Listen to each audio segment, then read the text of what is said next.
All right, Ron, good on FightHype.com. I'm here with Benavidez Sr. What's going on? Super excited, man, to be here, for David's press conference. He'll be fighting June 15 against Oleksandr Gvozdyk. A tough fight, man. He was an Olympian and he was an ex-world champion. He only has one loss with David Benavidez, so he's a very dangerous fighter, man. Going at 175, super exciting, and I'm pretty sure, David's going to look spectacular. He's super focused.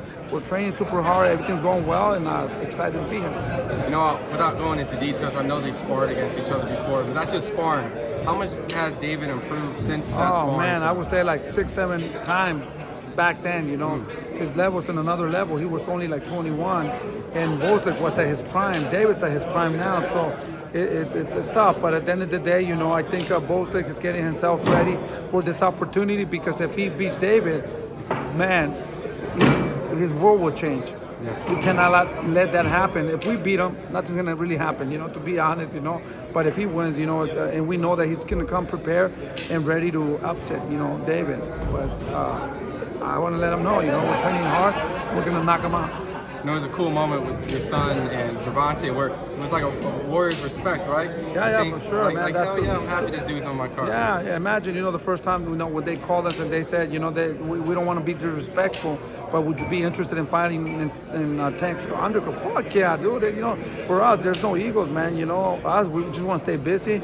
I mean, I want to thank Al Heyman for taking care of David, he makes him a lot of money, and at the end of the day, he's still getting paid a lot of money, so why not? At the end of the day, it's a great card. It's an honor to fight next to Tank Davis, so we're super happy, man. I got to get your reaction to David and Garcia was very cool and calm, but Tank and Frank was like, it's go time. Yeah, they got beef going on already, so that's good, for the entertainment of people. I like that, they even entertain me. So at the end of the day, that's what boxing needs, they're entertainers, and they gotta make people believe, hey man, it's gonna be a great card. Come and watch me, buy the pay-per-view. So that's a great job, for both of them. Alexander, he's very respectful. I can't even say anything. I know, right? I mean, the guy, if I say something, he wouldn't even say nothing. I like to talk shit, but I respect a lot of people. When they give us respect, we respect them back. It's completely different from David versus Plant, right? Oh, yeah, that shit was real, bro. We were fighting for almost 3-4 years, bro. That shit was real. But thank God, Caleb Plant, I like Caleb Plant.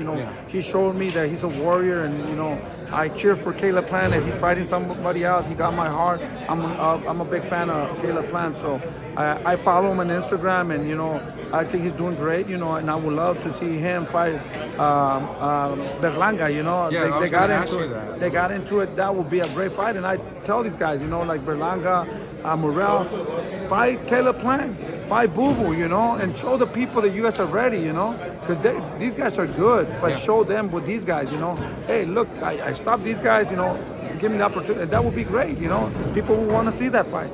But at the end of the day, I don't make those decisions. I just train David. The promotion makes the fights, and we just agree to them. Obviously it's boxing, there's politics, so there's a lot of things that aren't, quote, fair. But, there's rumors that maybe Berlanga might get Canelo right after the Munguia fight. Does it feel like, because I think he's making a fool out of himself, because at the end of the day, how about if it doesn't happen? Why can't you wait until the fight, I think Canelo should have announced that, but he sent them to say that to see what the people say. But he's a joke, people are not even paying attention to it, Now they're more focused on David, they're more focused on Munguia, so he's just there, I mean, I don't know, that's my opinion, I think that's disrespectful, he should have waited, and how about if Canelo doesn't fight him? Yeah. Anything could happen. How about if Canelo gets caught? How about if Canelo gets injured?